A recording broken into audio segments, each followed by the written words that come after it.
Hello everyone, my name is Hailong Zhang. I'm an assistant professor of computer science at Fordham University. In this talk, I will introduce our work on differentially-private software frequency profiling under linear constraints. This work was done as part of my PhD studies at the Ohio State University. Software systems are collecting numerous categories of data from users. In a typical scenario, there is an existing software application developed by the software developers. The same software application is deployed to many users. The application collects some data about the execution of a user. This data is shared with the developers of the software by sending it to a remote analysis server. This data could be used for finding performance bottlenecks, behavior analysis, finding popular features, and so on. The focus of software frequency profiling is about finding how frequently certain things of interest happen in the population of users.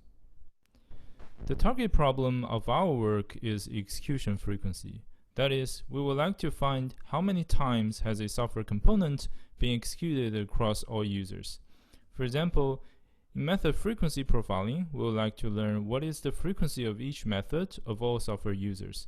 In this problem, the local data at each user is the frequencies of all interesting software components, and the overall goal of the profiling is to get the total frequency of each component. Technically, if we don't have any privacy, each user I will report the frequencies of components and produces a frequency vector fi. The user will report the frequency vector to the remote analysis server for computing the total frequencies of all components. In the example of method frequency profiling, each user will generate locally a vector of frequencies in which each frequency is for one method in the software. The analysis server will aggregate the frequency vectors from all users to compute the total frequencies. Frequency profiling is useful for software developers, but it comes with the cost of possible releasing of user-sensitive data.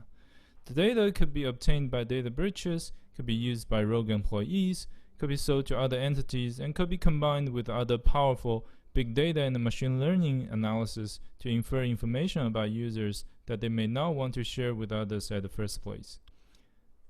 Then, how can we do remote frequency profiling in a privacy-preserving manner?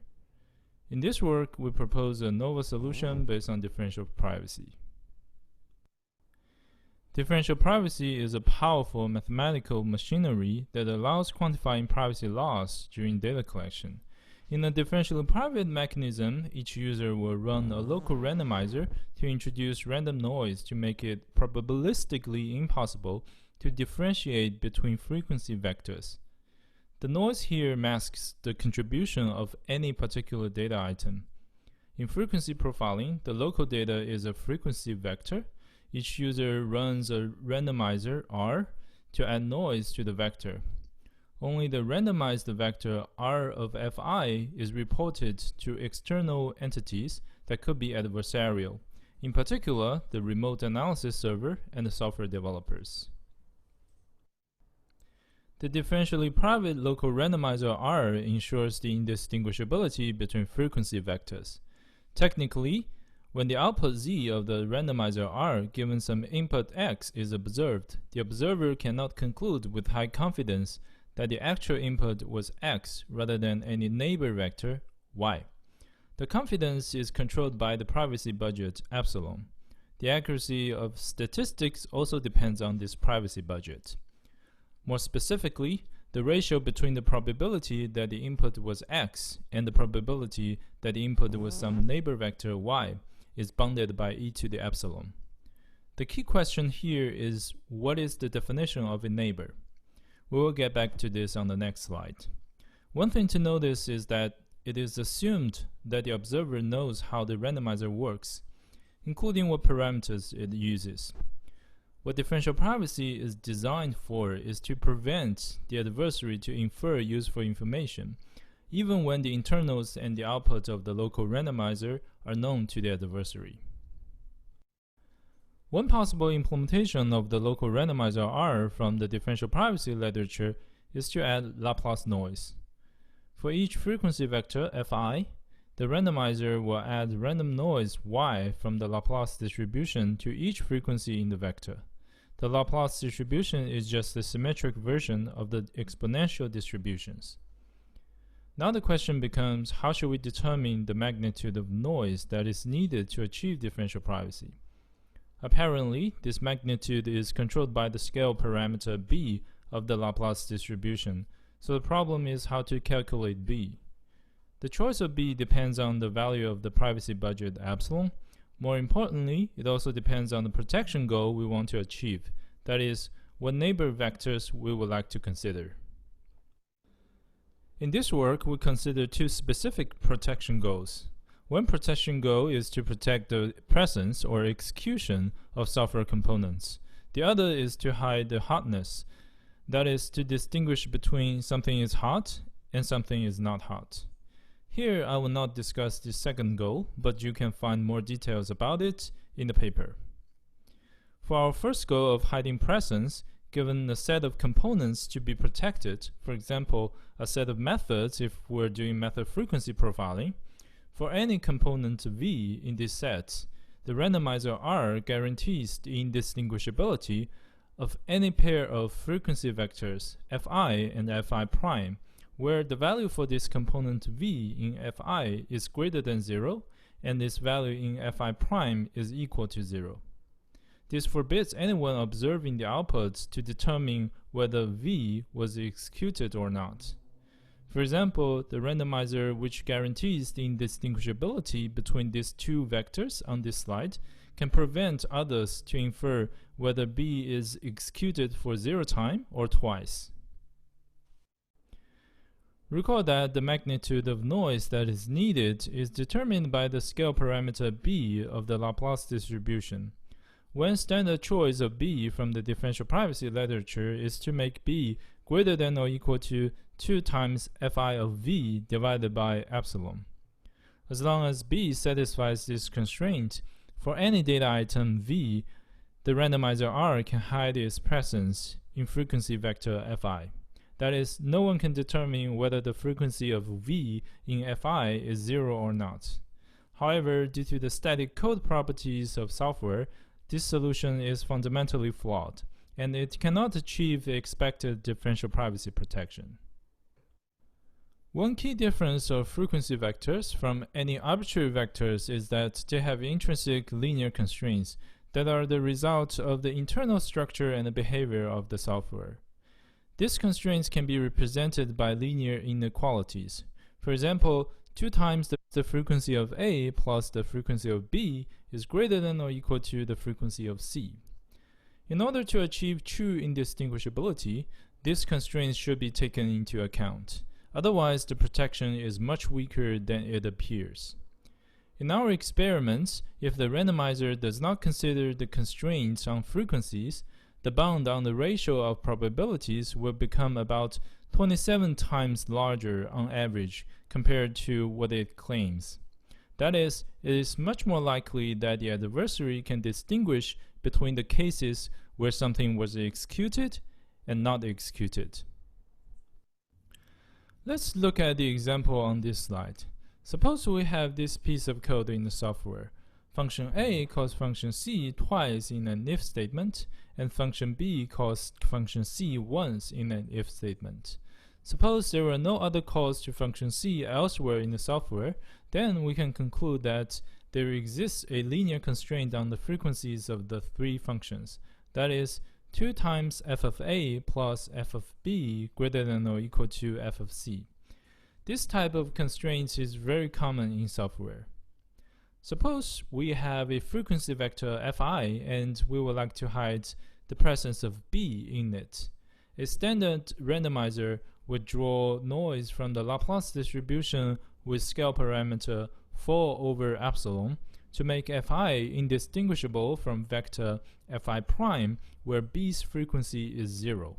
But we can see that the frequencies in fi prime do not satisfy the linear constraint, and it will never be observed during any execution of the program, since all runtime frequency vectors must follow the constraint.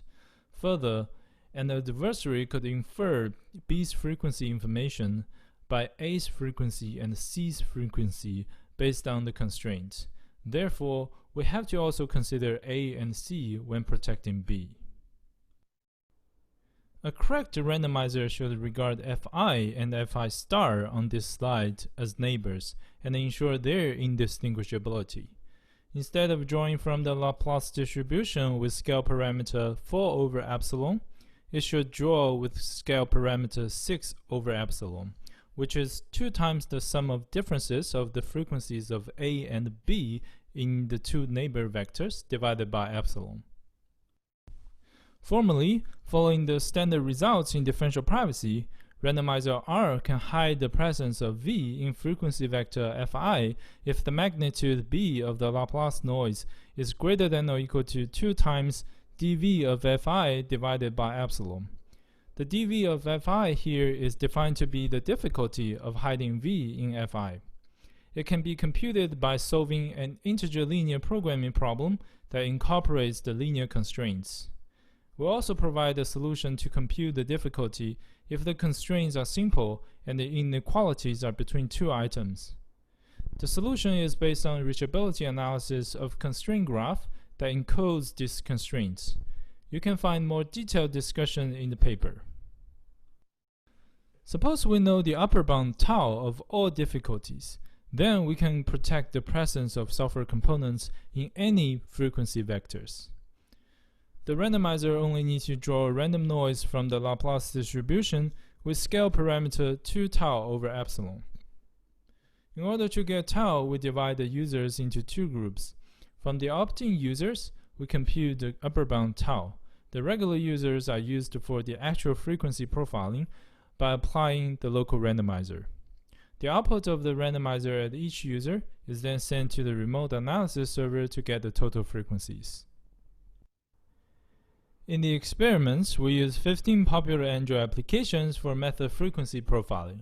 For each app, we instrument the entry of each method and simulate 1,000 users to get 1,000 distinct method frequency profiles. We use several metrics to evaluate the proposed techniques. Normalized error is basically the L1 distance.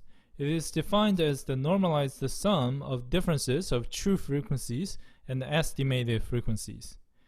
The value of normalized error is between 0 and 1. We have also used several other metrics for evaluation, but I will not talk about them here. All the benchmarks and code are available online on GitHub. Please feel free to check them out. The overall conclusion from the experimental results is that we can achieve both high accuracy and high privacy. In particular, if we want to protect more methods, we have to set a larger privacy budget epsilon. We achieve good accuracy with average normalized error being less than 0.07 if the goal is to protect half or a quarter of all methods, even when epsilon is 0.5, which is relatively small. In summary, our major contributions are reformulation of the differential privacy guarantee under software-specific constraints on frequencies, the design of randomization mechanism to achieve this differential privacy guarantee based on the Laplace mechanism, the development of efficient differentially private scheme for simple constraints using constraint graph, and empirical study to characterize the trade-offs between privacy and accuracy. Thank you for your attention. If you have any questions, please feel free to send us an email or submit an issue on GitHub.